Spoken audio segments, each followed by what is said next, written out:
বিসমিল্লাহির রহমানির রহিম। চুপ করতে হবে, চুপ করতে হবে, স্থির হতে হবে, শান্ত হতে হবে, ধীর হতে হবে। জিয়া খালেদা খালেদা জিয়া খালেদা। সবাইকে ধন্যবাদ। বিসমিল্লাহির রহমানির রহিম। আজকের এই জনসভার সম্মানিত সভাপতি, মঞ্চে উপস্থিত স্থায়ী কমিটির সম্মানিত সদস্য জনাব নজরুল ইসলাম খান, উপস্থিত সম্মানিত নেতা জনাব ফজলুর রহমান সহ উপস্থিত নেতৃবৃন্দ, মঞ্চে উপস্থিত আন্দোলনে শহীদ পরিবারের সদস্যবৃন্দ, উপস্থিত আন্দোলনে ক্ষতিগ্রস্ত পরিবারের সদস্যবৃন্দ, আমার সামনে উপস্থিত কিশোরগঞ্জবাসী, কিশোরগঞ্জের বিভিন্ন এলাকা থেকে আগত প্রিয় ভাই ও বোনেরা, আসসালাম আলাইকুম। প্রিয় ভাই বোনেরা, আজকে আমরা সকলে এই মাঠে, আপনারা এই যে হাজারো মানুষ এই মাঠে আপনারা একত্রিত হয়েছেন আজকে আজকে আমরা এখানে একটি মুক্ত পরিবেশে কথা বলছি, একটি ভয়হীন পরিবেশে আমরা সকলে কথা বলছি। একটু আগে আপনারা দেখেছেন মঞ্চে কিছু মানুষ কথা বলেছেন। কোন সেই মানুষগুলো?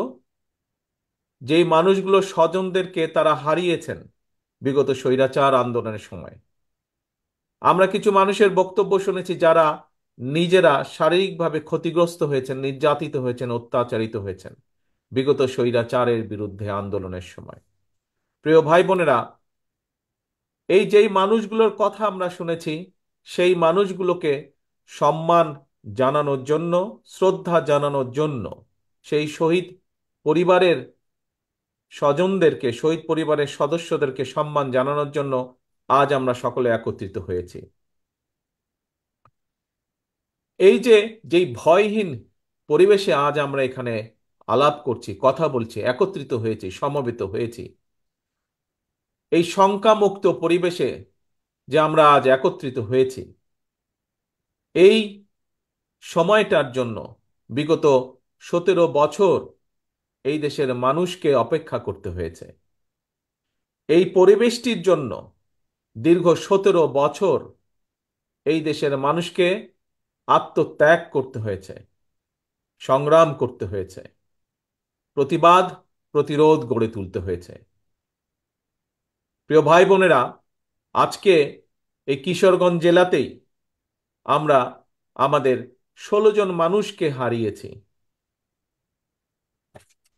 17 জন মানুষকে আমরা হারিয়েছি, 17 জন মানুষকে আমরা এই কিশোরগঞ্জের মানুষকে আমরা হারিয়েছি, যারা আত্মত্যাগ করেছেন এই দেশের মানুষের অধিকারের জন্য, নিজেদের জীবনকে আত্মত্যাগ করেছেন। 16 জন মানুষ আছেন যারা বিভিন্নভাবে ক্ষতিগ্রস্ত হয়েছেন শারীরিকভাবে, যারা ভয় পাননি, পিছিয়ে যাননি, যারা দেশের মানুষের অধিকারের কথা বলতে গিয়ে। প্রিয় ভাই বোনেরা, সারা বাংলাদেশে এরকম হাজারো মানুষ আছে, হাজারো শহীদ পরিবার আছে, যারা হাজারো শহীদ আছে, যারা আত্মত্যাগ করেছেন বিগত 17 বছরে। বিশেষ করে গত জুলাই আগস্ট মাসেই হাজারো হাজারো মানুষ আছে যাদেরকে হত্যা করা হয়েছে শুধু ঢাকা শহরেই। এর বাইরে বহু মানুষ যারা বিভিন্নভাবে ক্ষতিগ্রস্ত হয়েছেন। বিএনপি সহ, বিএনপিরই শুধু 50 লক্ষ, 60 লক্ষের মতন নেতা কর্মী যারা বিগত স্বৈরাচারের সময় বিভিন্নভাবে নির্যাতিত হয়েছেন, অত্যাচারিত হয়েছেন। বিএনপির বাইরেও বহু আরো রাজনৈতিক দল আছে যাদের সদস্যরা একইভাবে বিএনপির নেতা কর্মীদের মতন অত্যাচারিত হয়েছে, নির্যাতিত হয়েছে। প্রিয় ভাই বোনেরা, এই যে এত মানুষ শহীদ হয়েছেন, এত মানুষ আত্মত্যাগ করেছেন, এত মানুষ নির্যাতিত হয়েছেন, কেন এই মানুষগুলো আত্মত্যাগ করলেন, নির্যাতিত হলেন?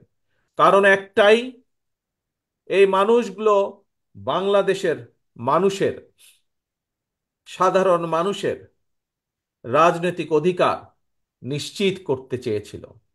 আমরা যে আজকে মুক্ত পরিবেশে কথা বলছি, এই রকম একটি মুক্ত পরিবেশের নিশ্চয়তা, নিশ্চিত করতে চেয়েছিল এই মানুষগুলো। কিন্তু আমরা দেখেছি স্বৈরাচার দাবিয়ে রাখতে চেয়েছিল এই বাংলাদেশের মানুষকে। প্রিয় ভাই বোনেরা, এই বাংলাদেশের মানুষ দেখিয়ে দিয়েছে যে তারা গুলির সামনে নিজেদের বুক পেতে দিতে রাজি। তারপরেও বাংলাদেশের মানুষ স্বৈরাচারকে মেনে নিতে রাজি না, এবং সেই জন্যই হাজারো মানুষের আত্মত্যাগের বিনিময় আজ আমরা এই বাংলাদেশকে পেয়েছি। ৭১ সালে যেমন লক্ষ শহীদের আত্মত্যাগের বিনিময় এই দেশ স্বাধীন হয়েছিল, আবারও ২০২৪ সালের আগস্ট মাসে আমরা এই দেশের স্বাধীনতা, সার্বভৌমত্ব এবং মানুষের অধিকার নিশ্চিত করে স্বৈরাচারকে বিদায় করতে সক্ষম হয়েছি জনগণের সংগ্রামের মাধ্যমে, জন অভ্যুত্থানের মাধ্যমে। প্রিয় ভাই বোনেরা, এই যে এই আত্মত্যাগ, এই যে এই বিসর্জন, এটিকে আমাদের ধরে রাখতে হবে, এটির মূল্য আমাদেরকে দিতে হবে। আজকে সমগ্র বাংলাদেশের মানুষ একটি নতুন প্রত্যাশা নিয়ে সামনের দিকে তাকিয়ে আছে, ভবিষ্যতের দিকে তাকিয়ে আছে। অর্থাৎ বাংলাদেশের মানুষ যেই প্রত্যাশা নিয়ে সেই বিগত পতিত স্বৈরাচারের বিরুদ্ধে আন্দোলন করেছিল, সেই প্রত্যাশার প্রতিফলন ঘটাতে হবে। ১৯৭১ সালে যেভাবে মুক্তিযোদ্ধারা নিজেদের জীবন বিসর্জন দিয়েছিলেন, এটি সাম্যের বাংলাদেশ তৈরির জন্য, একটি মানবিক বাংলাদেশ তৈরির জন্য, যেই বাংলাদেশে মানুষ মুক্তভাবে কথা বলতে পারবে, যে বাংলাদেশে মানুষ তারা তাদের নিজেদের রাজনৈতিক অধিকার প্রয়োগ করতে পারবে, যে বাংলাদেশে মানুষ অর্থনৈতিকভাবে মুক্তি অর্জন করতে পারবে, সেই বাংলাদেশকে আমাদের গড়ে তুলতে হবে। প্রিয় ভাই বোনেরা, আজ স্বৈরাচারের পতন হয়েছে।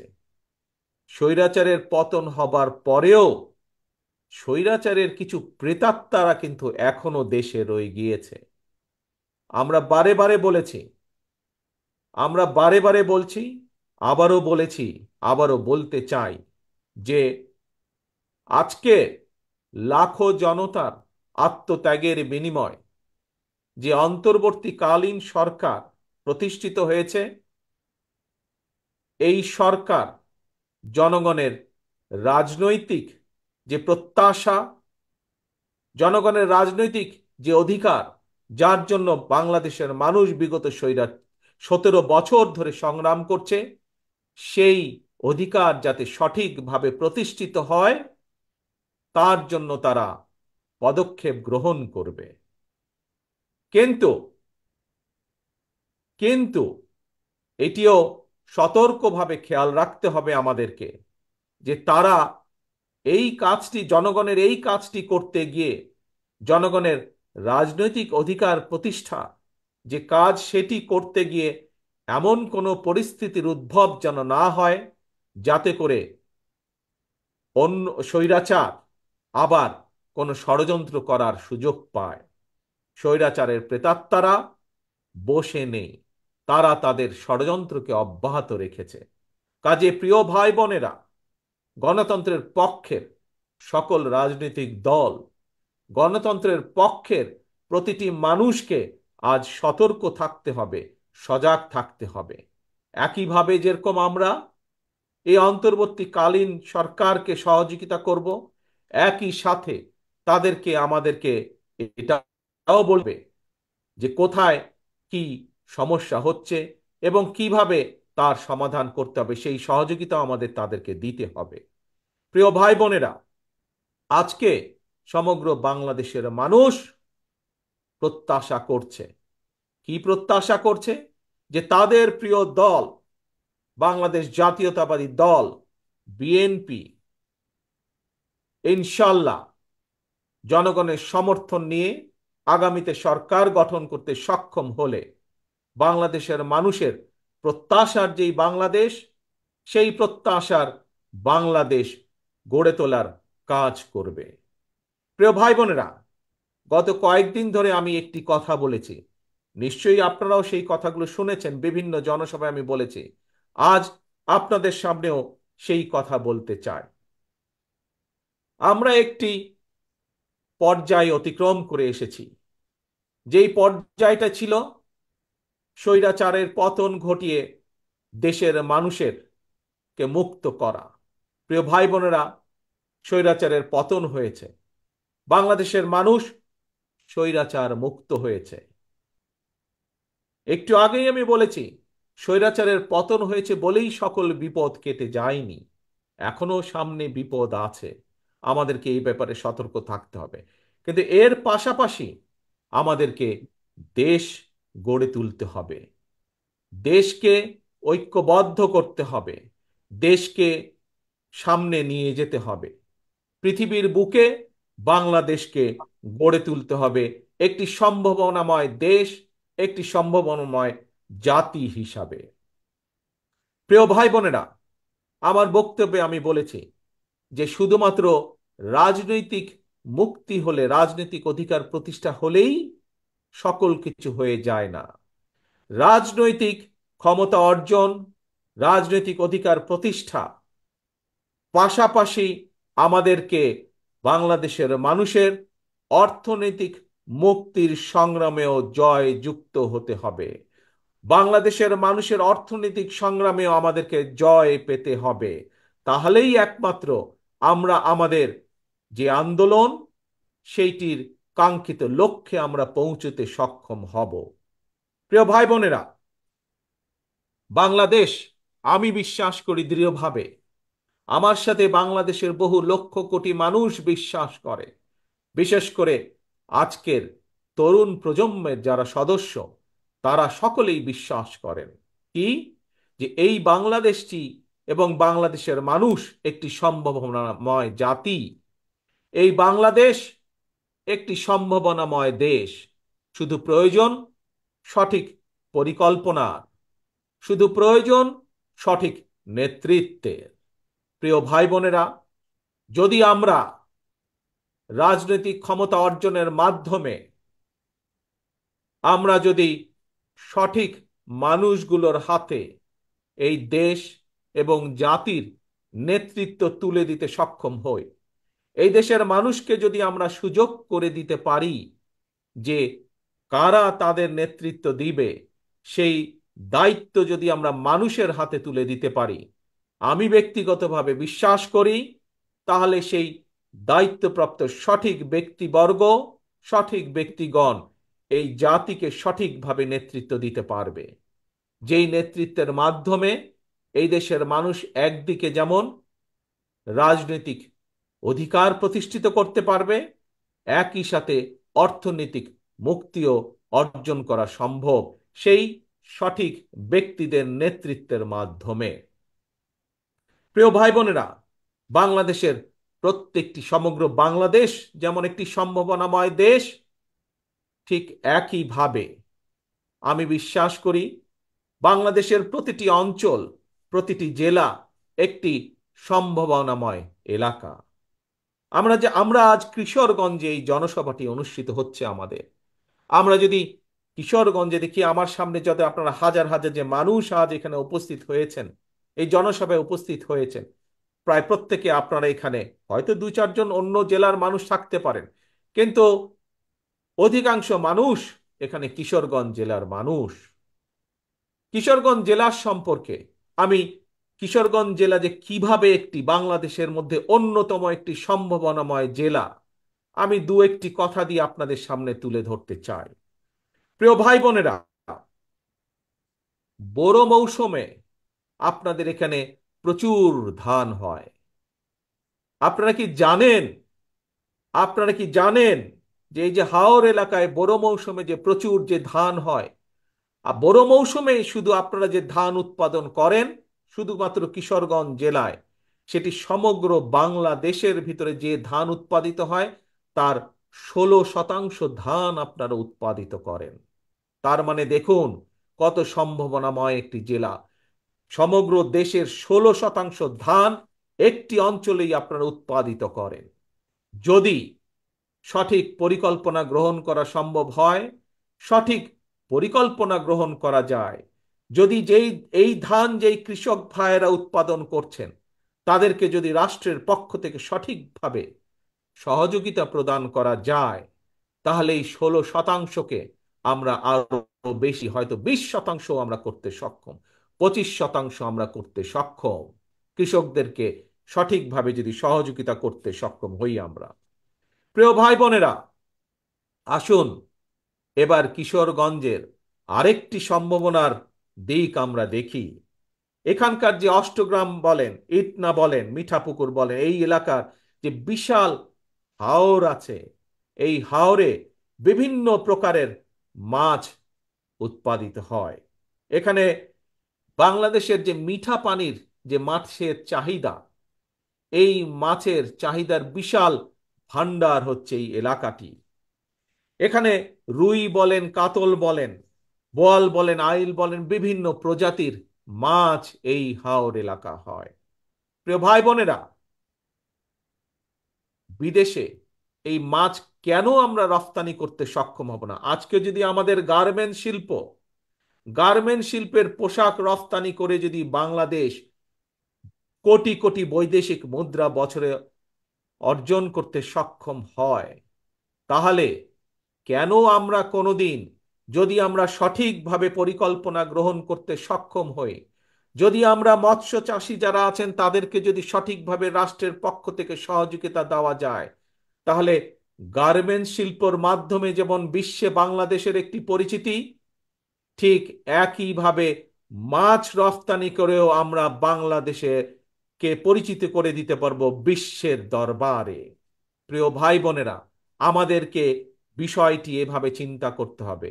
আমরা যেমন বাংলাদেশের মানুষের মাছের চাহিদা পূরণ করতে সক্ষম হব, ঠিক একইভাবে আমরা আমাদের এই মাছ বিদেশেও রফতানি করতে সক্ষম হব, যার মাধ্যমে শুধু যে বৈদেশিক মুদ্রা অর্জিত হবে তা নয়, এই মাছ রফতানির যে বিভিন্ন প্রক্রিয়া আছে, এই প্রক্রিয়ার মাধ্যমে আমরা হাজারো লক্ষ ভাই বোনের কর্মসংস্থানের ব্যবস্থা আমরা করতে পারবো। প্রিয় ভাই বোনেরা, এই কাজগুলো কে করতে পারবে? এই কাজগুলো তারাই করতে পারবে যারা জনগণ দ্বারা নির্বাচিত হবে এমন একটি সরকার করতে পারবে। কারণ সেই জনগণের সরকারের বাধ্যবাধকতা থাকবে জনগণের কাছে, জবাবদিহিতা থাকবে জনগণের কাছে। যেহেতু তাদের জবাবদিহিতা থাকবে জনগণের কাছে, সেই জন্য জনগণের অভাব অভিযোগ তাদেরকে দেখতে হবে, শুনতে হবে। সেই জন্য জনগণের সমস্যা তাদেরকে দেখতে হবে, জনগণের দুঃখ কষ্ট তাদেরকে দেখতে হবে। আমাদের যুবক সমাজের বেকার যারা থাকবে তাদের কর্মসংস্থানের ব্যবস্থা সেই জনগণের সরকারকেই করতে হবে। সেই জন্যই প্রয়োজন জনগণের সরকার।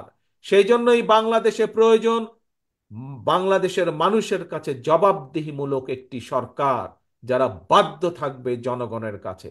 এবং সেই জন্যই সেই অধিকার প্রতিষ্ঠিত করতে হবে ভোটের মাধ্যমে, এবং সেই অধিকার প্রতিষ্ঠিত করতে হবে জনগণের মাঝ থেকে। জনগণের জন্য সেই অধিকারকে প্রতিষ্ঠিত করতে হবে যে কোনো মূল্যে। আজকে যে শহীদ পরিবারগুলো আমাদের সামনে আছে, এই পরিবারের সদস্য যারা শহীদ হয়েছেন, তারা এই অধিকার অর্জনের জন্যই শহীদ হয়েছেন। আজকে যে মানুষগুলো পঙ্গু হয়ে আমাদের সামনে মঞ্চে বসে আছে, তারা জনগণের এই অধিকারকে প্রতিষ্ঠিত করার জন্যই আজ এই ক্ষতির সম্মুখীন হয়েছেন। যেদিন বাংলাদেশে মানুষের এই অধিকার প্রতিষ্ঠিত হবে, সেদিন তাদের ত্যাগ এই ত্যাগের সঠিক মূল্যায়ন করা হবে। প্রিয় ভাই বোনেরা, আপনাদের এই কিশোরগঞ্জের আরেকটি সম্ভাবনা আছে, যে সম্ভাবনাটি আমি আপনাদের সাথে তুলে ধরতে চাই। হয়তো অনেকেই সেই সম্ভাবনাটি বিষয় অনেকেই জানা নেই, কারণ এইটির ব্যাপারে খুব বেশি প্রচার বা প্রসারও নেই। সেটি কি হচ্ছে? সেটি হচ্ছে কিশোরগঞ্জের অষ্টগ্রামের যে পনির। এই পনিরের কথা জানেন অনেক মানুষ, কিন্তু বহু মানুষ জানেন না।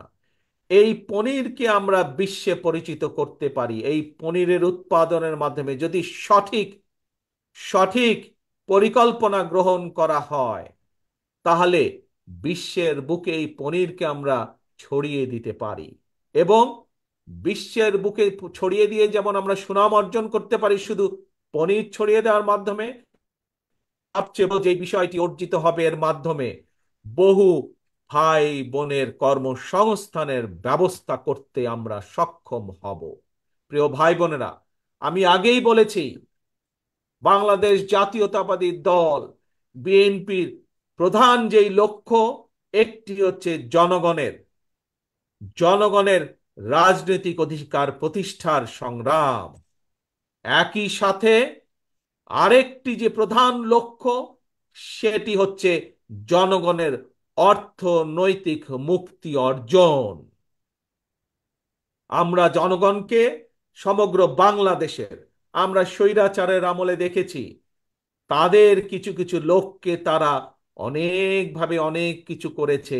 এরই ভিতরে আপনারা দেখেছেন কিভাবে বিদেশে তাদের শত শত বাড়ি ঘর তারা তৈরি করেছে, এই জনগণের অর্থ পাচার করে বিগত 17 বছর ধরে। কিন্তু বিএনপি গুটি সংখ্যক লোক না।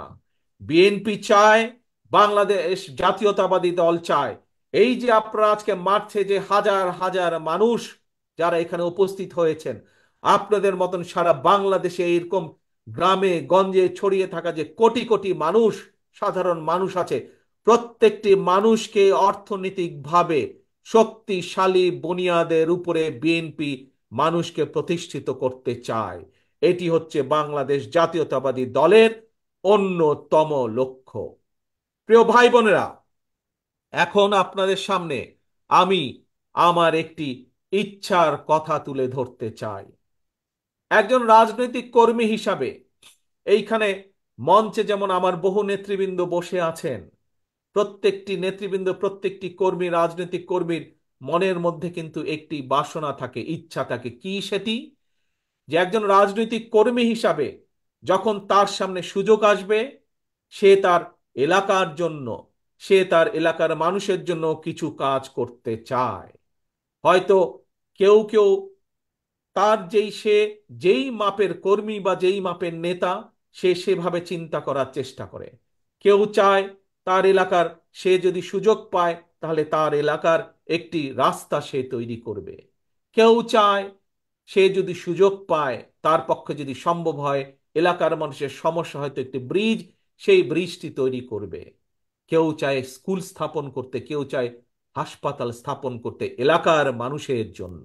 একজন রাজনৈতিক কর্মী হিসাবে, প্রিয় ভাই বোনেরা, আমিও একজন রাজনৈতিক কর্মী। আমারও একটি ইচ্ছা আছে যে কোনোদিন যদি আল্লাহর রহমতে বাংলাদেশের মানুষের সমর্থনে আমাদের পক্ষে যদি সম্ভব হয় দেশের জন্য কাজ করার অতীতের মতন, দেশের মানুষের জন্য কাজ করার অতীতের মতন, তাহলে আগামী দিনে আমি একটি কাজ করতে চাই এই বাংলাদেশের মানুষের জন্য। বিশেষ করে গ্রাম থেকে শুরু করব এই কাজটি। ধীরে ধীরে হয়তো শহর পর্যায়ে যাব আমরা, কিন্তু যেহেতু বাংলাদেশের অধিকাংশ মানুষ বসবাস করেন বাংলাদেশের গ্রামগুলোতে, জেলা পর্যায়ে, উপজেলা বা থানা পর্যায়ে, গ্রাম পর্যায়ে, সেই জন্য তাদের কাছে এই পরিকল্পনা বা কাজটি আমি নিয়ে যেতে চাই। কি সেই আমার পরিকল্পনা? আমার পরিকল্পনাটি হচ্ছে প্রত্যেকটি পরিবারের জন্য, মানুষ নয়, পরিবার হিসাবে আমরা বাংলাদেশে কতগুলো পরিবার আছে সেই পরিবারগুলোকে আমরা নির্দিষ্ট করব এবং প্রতি পরিবারকে আমরা রাষ্ট্রের পক্ষ থেকে একটি ফ্যামিলি কার্ড দিব। কি কার্ড? ফ্যামিলি কার্ড দিব। এখন জিজ্ঞেস করতে পারেন এই ফ্যামিলি কার্ডটি কি? এই ফ্যামিলি কার্ডটি হবে সেই পরিবারের মায়ের নামে, বা সেই পরিবারের যে গৃহিণী থাকবেন তার নামে এই ফ্যামিলি কার্ডটি হবে। রাষ্ট্রের পক্ষ থেকে আমরা গ্রাম থেকে শুরু করে থানা জেলা পর্যায় পর্যন্ত আমরা প্রত্যেকটি পরিবারকে চেষ্টা করব একটি পরিবারের মাসিক যে প্রয়োজনীয় খাদ্যদ্রব্য যেগুলো প্রয়োজন, তার মধ্যে কিছু সংখ্যক খাদ্যদ্রব্যের একটি নির্দিষ্ট পরিমাণ সহযোগিতা করার জন্য, যাতে করে প্রত্যেকটি পরিবারের উপরে যাতে করে প্রত্যেকটি পরিবার মাস শেষে রাষ্ট্রের এই সহযোগিতা পেলে কিছুটা হলেও তাদের স্বস্তি বোধ হয়, কিছুটা হলেও তারা নিজেদের নিজেদের যে সেভিংস, নিজেদের যে সঞ্চয়, সেটির পরিমাণ বৃদ্ধি করতে সক্ষম হয়। এবং তার ফলে এই সহযোগিতাটা যদি আমরা কয়েক বছর ধরে চালু রাখতে পারি, তাহলে আমি বিশ্বাস করি বাংলাদেশের গ্রামের পরিবারগুলো, গ্রামের মানুষগুলো সচ্ছলতার একটি পর্যায়ে উঠে আসতে সক্ষম হবেন। অর্থাৎ রাষ্ট্র সরাসরিভাবে প্রত্যেকটি পরিবারের পাশে, রাষ্ট্রের সামর্থ্য অনুযায়ী প্রত্যেকটি পরিবারের পাশে দাঁড়ানোর চেষ্টা করবে, তাদেরকে সহযোগিতার করার চেষ্টা করবে, তাদেরকে সাহায্য করার চেষ্টা করবে, যাতে করে তারা স্বাবলম্বী হয়ে উঠতে পারে। প্রিয় সহকর্মীবৃন্দ, দেশ এবং জাতির ব্যাপারে, দেশ এবং জাতিকে নিয়ে একজন রাজনৈতিক কর্মী হিসাবে আমার আরো কিছু পরিকল্পনা আছে, যেই পরিকল্পনাগুলো পর্যায়ক্রমিকভাবে আমি আপনাদের সামনে ধীরে ধীরে তুলে ধরব। আজ একটি পরিকল্পনার কথা আপনাদের সামনে তুলে ধরলাম, ফ্যামিলি কার্ড। এবং এই কার্ডের, আমি আগেই বলেছি, এই কার্ডটি কার নামে হবে? এই কার্ডটি সেই পরিবারের গৃহিণী, চারজনের একটি পরিবার, রাষ্ট্রের পক্ষ থেকে সহযোগিতা প্রদান করা হবে। এবং এই ফ্যামিলি কার্ডটি হবে সেই পরিবারের মা বা সেই পরিবারের যে গৃহিণী থাকবেন তার নামে, যাতে করে আমরা যাতে করে আমরা বাংলাদেশের অর্ধেক অর্ধেক জনসংখ্যার অর্ধেক হচ্ছে নারী, যাতে করে আমরা নারীদের ক্ষমতায়ন বৃদ্ধি করতে পারি, যাতে করে স্বাবলম্বী করে গড়ে তুলতে পারি আমরা বাংলাদেশের মা বোনকে, সেটিও হবে তার অন্যতম একটি লক্ষ্য এই ফ্যামিলি কার্ডের। প্রিয় ভাই বোনেরা, আপনাদের সামনে আজ আমি যেই কথাগুলো তুলে ধরলাম, যেই কথাগুলো আপনাদের সামনে আমি বললাম, তার লক্ষ্য এবং উদ্দেশ্য একটি। কি সেই লক্ষ্য এবং উদ্দেশ্য? বাংলাদেশকে সামনে নিয়ে যাওয়া। আমরা বাংলাদেশের মানুষকে স্বাবলম্বীভাবে গড়ে তুলতে চাই অর্থনৈতিকভাবে। আমরা বাংলাদেশের মানুষের রাজনৈতিক অধিকারকে প্রতিষ্ঠিত করতে চাই। এবং এটিই হচ্ছে আমাদের লক্ষ্য, এটিই হচ্ছে আমাদের উদ্দেশ্য। কিন্তু এই লক্ষ্য এবং উদ্দেশ্যকে বাধাগ্রস্ত করার জন্য স্বৈরাচারের দোসররা এখনো তাদের ষড়যন্ত্রকে অব্যাহত রেখেছে। প্রিয় ভাই বোনেরা, আজ যেই শহীদদেরকে আমরা সম্মান দিয়েছি এখানে, সেই শহীদদের আত্মত্যাগকে যদি মূল্যায়ন করতে হয়, আজ যেই পঙ্গু ভাই বোনদের বা ক্ষতিগ্রস্ত আমাদের সহকর্মী ভাই বোনদেরকে যে আমরা এই যেই সম্মান দিয়েছি, তাদের সেই সম্মানকে যদি মূল্যায়ন করতে হয়, তাদের আত্মত্যাগকে যদি মূল্যায়ন করতে হয়, তাহলে আজ দল মত নির্বিশেষে আমাদের সকলকে ঐক্যবদ্ধ থাকতে হবে। ঐক্যবদ্ধ থাকতে হবে আমাদেরকে এই দেশের স্বার্থে, দেশের মানুষের স্বার্থে ঐক্যবদ্ধ থাকতে হবে। আমরা বিগত দিনে দেখেছি আমরা বিগত দিনে দেখেছি যে স্বৈরাচার সময় তারা ক্ষমতা ধরে রাখার জন্য তারা বিভিন্ন অপবাদ দিয়ে জাতিকে বিভক্ত করার চেষ্টা করেছিল। তারা, বাংলাদেশ জাতীয়তাবাদী দল বিভক্তি চায় না। আমরা চাই জাতিকে ঐক্যবদ্ধ করতে। আমরা চাই আমরা সকল দলমত নির্বিশেষে, বাংলাদেশে বিএনপি যেমন আছে, বাংলাদেশে অন্য আরো রাজনৈতিক দল আছে। আপনারা দেখেছেন, কয়েকদিন আগে আপনারা দেখেছেন, আমরা বলেছি দলের পক্ষ থেকে যে আমরা দলের পক্ষ থেকে 31 দফা একটি পরিকল্পনা বা কর্মসূচি আমরা ঘোষণা করেছি। এই 31 দফায় আমরা পরিষ্কারভাবে তুলে ধরেছি যে আমরা চাই আমরা সকলকে নিয়ে সরকার গঠন করতে।